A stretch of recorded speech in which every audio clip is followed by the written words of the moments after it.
اسلام کی مقدس امانت کے طور پر تم تربیت دو، اس کی تربیت کرو، اور جب یہ جوان ہو جائے اور جب اسلام کو پھر ضرورت پڑے تو اس کو پیش کر دے، شادماں شادماں، فرحاں فرحاں، خوشی خوشی، ماں بیٹا اب پھر گھر کی طرف جا، آقا نے قبول کر۔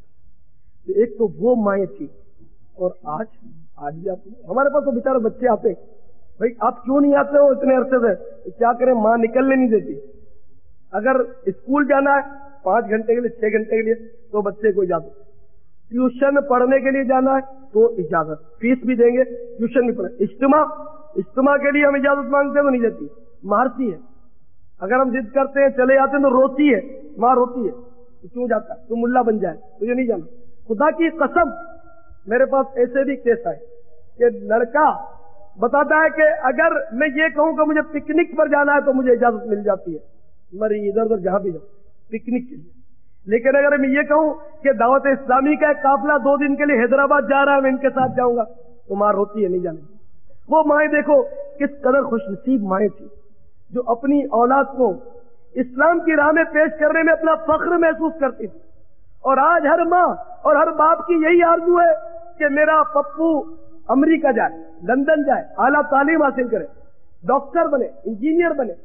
ابھی پپو ذرا بولنا سیکھتا ہے تو اس کو KG کلاسز میں داخل کیا جاتا ہے، نرسری میں داخل کیا جاتا ہے۔ وہ ABCDEFGH جب بولنا شروع کرتا ہے، ماں باپ مطلب تالیاں بجاتے کہ پپو نے انگلش بولنا شروع کر دیا۔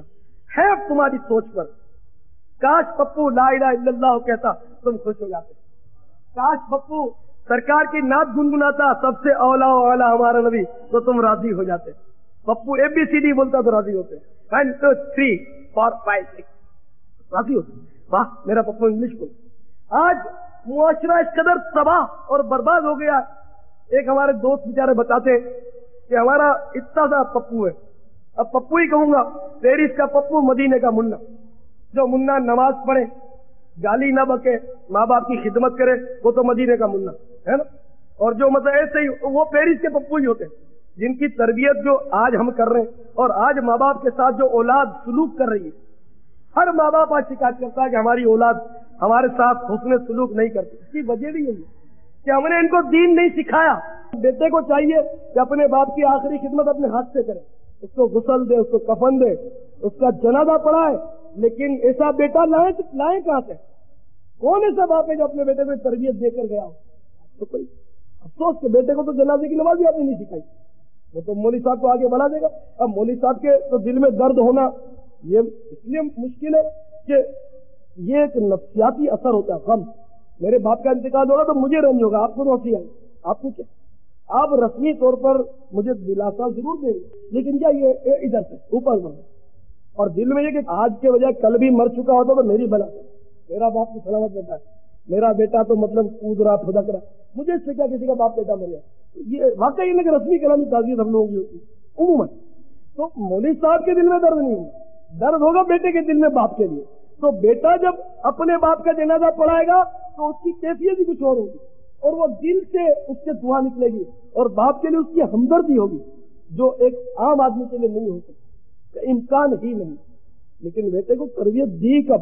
کون بیٹا ہے جو کہہ دے کہ میرے باپ نے مجھے جنازے کی دعا سکھائی ہے؟ کوئی اس وقت کہتے ہوتے مجھے کہ میرے باپ نے مجھے جنازے کی دعا سکھائی؟ کبھی نہیں، کہہ ہی نہیں سکتا، گارنٹی میں دیتا ہوں۔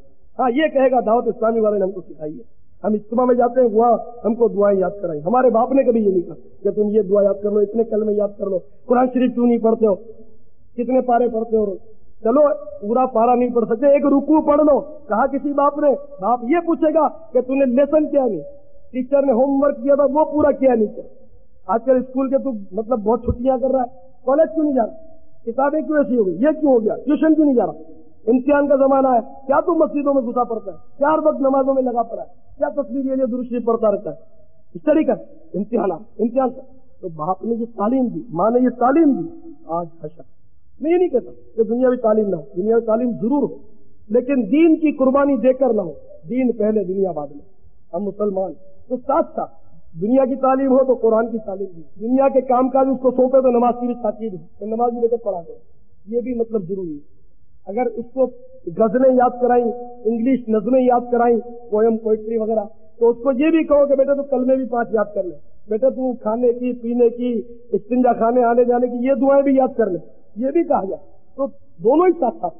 لیکن آج ہمارا مقصد صرف اور صرف یہی ہوتا ہے کہ ہمارا بچہ بس پورا اپ ٹو ڈیٹ بنے، جینٹل مین بنے۔ اگر اس کی داڑھی نکل آئی اور اس نے داڑھی رکھ لی تو قیامت قائم۔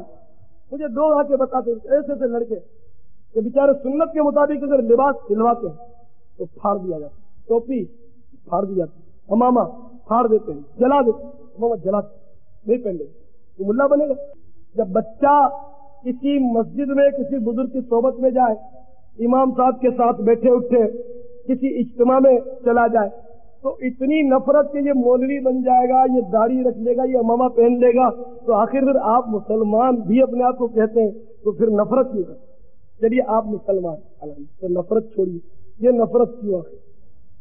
تو میرے پیارے بھائیوں، واقعی ہر معاملے میں مطلب ہماری مطلب نہیں کہ پسپائی اور رسوائی ہو رہی۔ پہلے ہم 313 سے میدان بدر میں ہمارے اسلاف سے 1000 کے لشکر جرار کا کچومر نکال دیا، گاجر مولی کی طرح کاٹ کر ان کو پھینک دیا۔ 72 یا 82 نفوس جب میدان کربلا میں آئے تو 22,000 کے لشکر جرار کے دانت کھٹے کر دیے۔ اور آج جذبہ ایمان ختم، ورنہ مسلمان تو ترستا تھا کہ کب جنگ اور جام شہادت نوش کرے، پہلے تڑپتے تھے مسلمان۔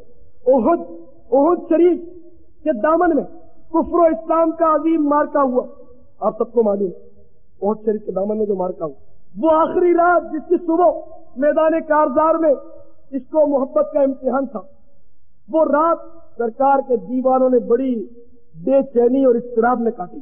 ہر ایک بے قرار تھا کہ کب پاؤں پھٹے، کب صبح ہو، کب سلسلہ شروع ہو جنگ کا، بس 2 ہی قدم پر تو جنت ہے، میدان میں جاؤ تلوار آئی گردن پر سیدھے نکلے جنت میں۔ تو یہ مطلب بڑے جذبے کے ساتھ یہ سلسلہ ہو رہا تھا۔ عمرو بن جموح رضی اللہ تعالیٰ ان میں بھی تھے، وہ بیچارے 1 پاؤں سے معذور تھے، لنگڑے تھے 1 پاؤں، وہ بھی کہہ رہے تھے کہ صبح میں بھی جاؤں گا، یا 2 ٹانگ والی جنت میں جائیں گے شہید ہو کر، جب میں جامع شہادت نہیں پی سکتا، میں معذور ہوں تو کیا ہوا، میں اگر کسی کو مار نہیں سکتا تو کیا ہوا، مر تو سکتا ہوں، میں بھی جامع شہادت صبح پیوں گا۔ اب لوگوں نے سمجھا بجھا کر بولا بھائی تیرا کام نہیں، تو لنگڑا، تو لڑ نہیں سکتا، تیرا کام نہیں، نہ تجھ پر جہاد فرض ہے۔ آج تو ہم تو ہے نا کہ سنت بھائی سنت ٹھیک ہے، ادا کرو تو ثواب ہے، نہ کرو تو کوئی گناہ نہیں، موقع ہے صاحب غیر موقع ہے، ہم تو یہ بھاؤ تال کرتے جیسے کہ داڑھی رکھنا، اب سنت ہے ٹھیک ہے، رکھو تو سنت ہے ثواب ہے، نہ رکھو تو کوئی گناہ ہونا نہیں، یہ تو عام آدمی فتوا دیتا ہے، حالانکہ ایسا نہیں، داڑھی منڈانا حرام ہے، داڑھی رکھنا واجب، ایسی سنت جس پر تاکید ہے واجب، اور داڑھی منڈانا حرام ہے۔ انشاءاللہ ابھی آگے بڑھ کر میں سمجھاؤں گا آپ کو انشاءاللہ۔ تو میں عرض کر رہا تھا عمرو بن جموح رضی اللہ تعالیٰ عنہ، یہ مطلب ان کو سمجھا بجھا کر لوگوں نے بھیجے گا بھائی تجھ پر جہاد فرض ہے، تو کیا لڑکے کرے گا، تو یہ افسردہ اپنے گھر پہنچے، گھر پر دستک دی، کون؟ عمرو، پہلے ہی چوٹ کھا چکے تھے، پھر چوٹ پر چوٹ آئی، اور آج اگر وہ اجازت مانگے تو بیوی قدموں سے لپٹ جائے کہ میرا کیا ہو، مجھے چھوڑ کر کہا جا رہا ہے میرا کیا ہو، کوئی نہیں جانے دے گا۔ لیکن ان بیگموں پر میری اسلامی بہنیں سنیں، وہ بھی تو بیویاں تھیں کسی کی، اس نے دروازہ ہی بند کر دیا، میرے پاس کوئی پناہ نہیں، یہ گھر اس کے لیے بند ہے۔ اب تو صاحب چوٹ پر چوٹ کھائی، بے قرار ہو گئے، گھر کی طرف سے منہ پھیر دیا، پیٹ کر دی گھر، اور دعا کی اللہم لا تعیدنی الی اہلی، اے اللہ اب مجھے میرے اہل میں، میرے گھر کی طرف، میرے گھر میں، میرے گھر والوں میں اب مجھے واپس مت لانا۔ چلے تلوار پکڑ صبح 1 پاؤں پر ہی کود پڑے میدان جنگ میں۔ اب یہ بیچارے کیا لڑتے، ایک ٹانگ والا کیا لڑے، وہ آنن پانن مطلب تلوار اور تیر کی بوچھاڑ ادھر ہی ڈھیر صحیح۔ جب الحمدللہ جنگ فتح ہوئی تو مسلمان بھی کافی شہید ہوئے تھے۔ جنگ احد کا واقعہ بڑا طویل ہے، نقصان ہوا تھا مسلمانوں کا، میرے آقا کے دندان مبارک بھی شہید ہوئے تھے اس میں۔ سب مسلمانوں کی لاشیں کٹی ہو رہی ہیں، عمرو بن جموح رضی اللہ تعالیٰ عنہ کی لاش کی سامنے، اور اس کی زوجہ، اس کی بیگم، وہ بھی اب میدان میں آئی ہے اپنے شوہر کی لاش لینے کے لیے۔ وہ آئی اپنے شوہر کی لاش کے پاس آئی، فخر سے اس کا سینہ پھول رہا ہے۔ میں اپنے شوہر کو مخاطب ہو کر کہا کہ میرے سرتاج دیکھ، جنت کی طرف تجھے میں نے بھیجا، اب کل جب جنت میں جائے تو مجھے مت بھولنا۔ قربان ان بیواؤں کی بیوگی پر